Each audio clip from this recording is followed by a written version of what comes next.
Welcome to Science and Technology Briefing. The content of the briefing includes: China's richest person made billions bottling pristine water. Yen plunges to 2023 low, Asia stocks to open mixed, markets wrap. Canadian doctors to offer input on proposal to extend family medicine training. Britain brings together political and tech leaders to talk AI. Indians splurge big on festive season sales, buoying economy. China's richest person made billions bottling pristine water. Bloomberg. Nongfu Spring, China's most recognizable bottled water brand, produces more than 1 million tons of water annually from China's Wui Mountains, a UNESCO World Heritage Site. The company is owned by Zhongshan, who has a net worth of $63 billion, making him China's richest person.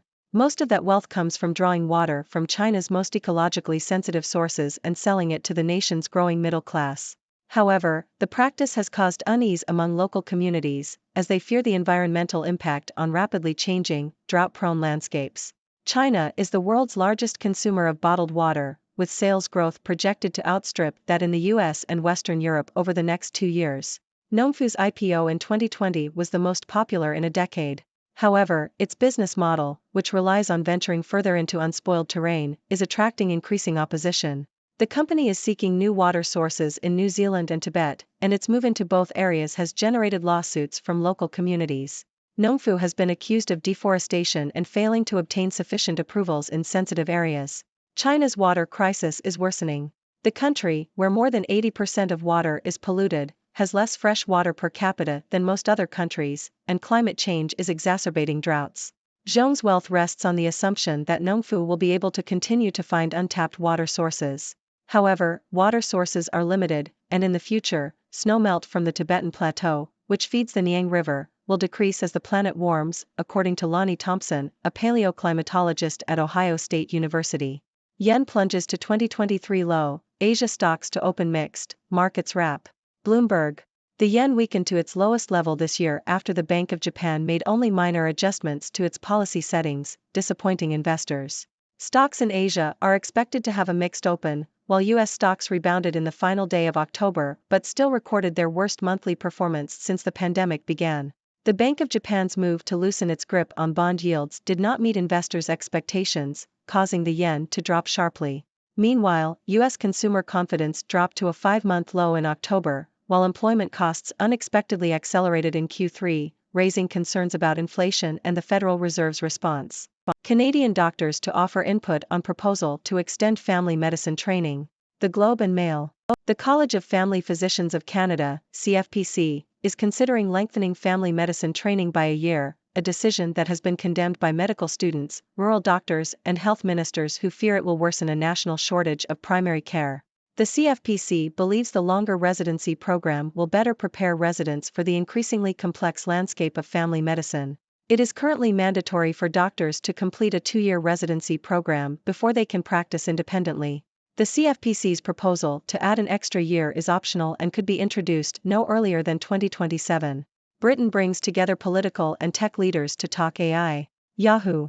The UK is hosting the inaugural AI Safety Summit this week to discuss the risks of artificial intelligence, AI, and how they can be mitigated.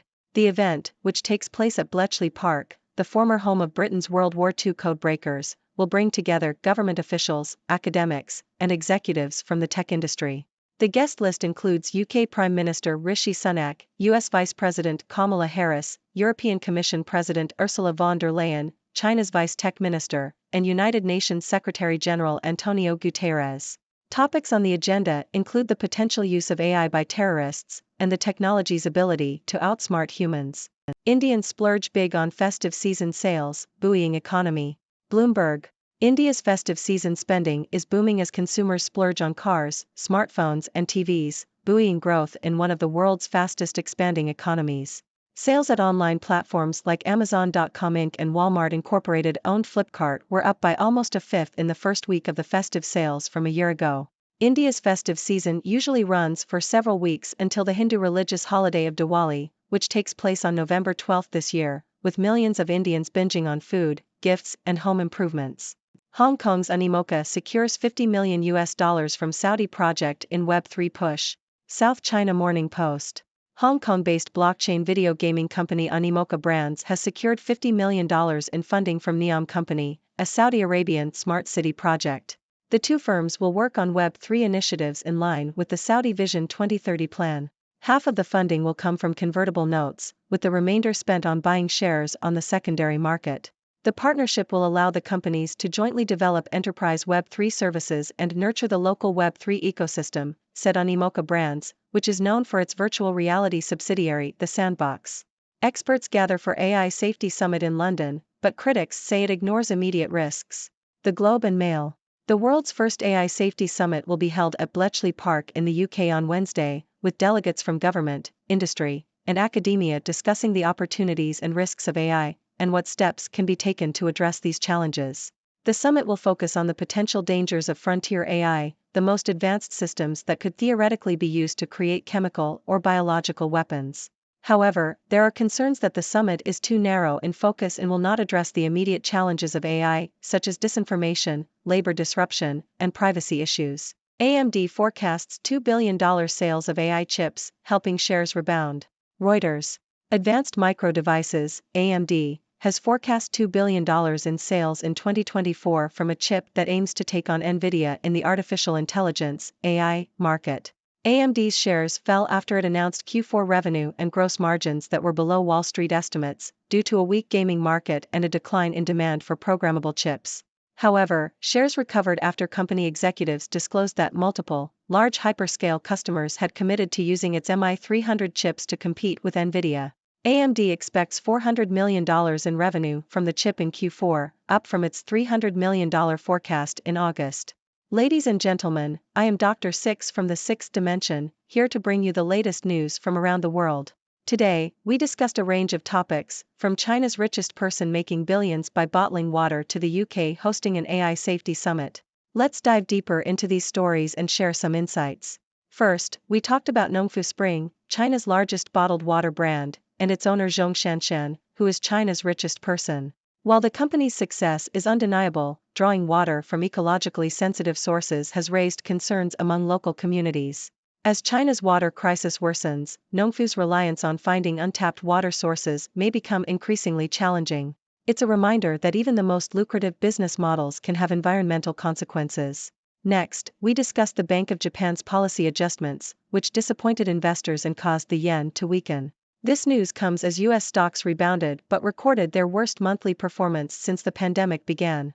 The global economy remains volatile, and investors are closely watching central banks' moves and economic indicators for signs of stability. Moving on, the College of Family Physicians of Canada is considering extending family medicine training by a year.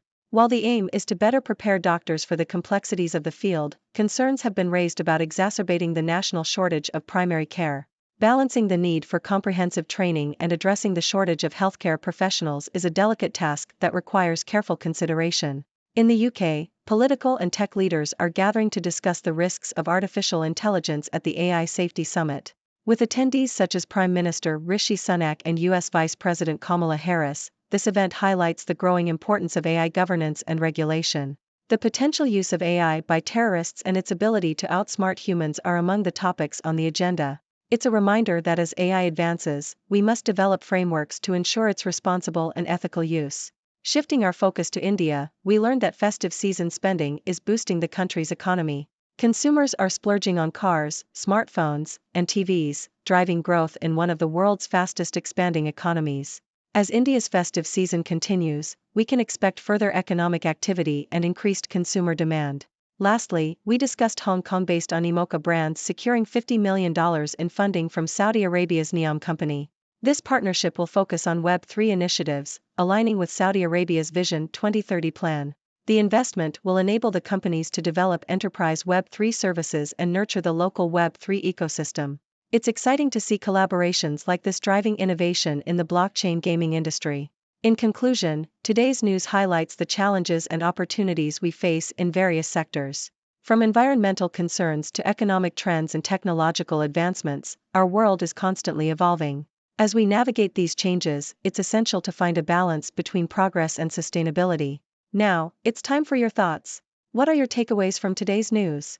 Do you have any questions or insights to share? Let's continue the conversation and explore the fascinating stories that shape our world.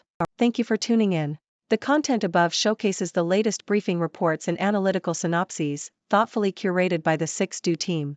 These insights stem from a wide array of reputable media outlets, think tanks, government sources, and specialized experts worldwide. We encourage you to explore these sources for a comprehensive perspective. Keep in mind that while the content may not always align with the official standpoint of 6Do Brief, it's not meant to be taken as absolute directives for decision-making. Comprising seasoned media professionals, learned scholars, and accomplished scientists, the 6Do team embodies a trailblazing, fully independent media entity. To customize 6Do Brief to meet your professional needs, you have the option to subscribe to a diverse array of briefings on our website, 6dobrief.com. Regardless of your location, you can conveniently receive 6Do Brief via email.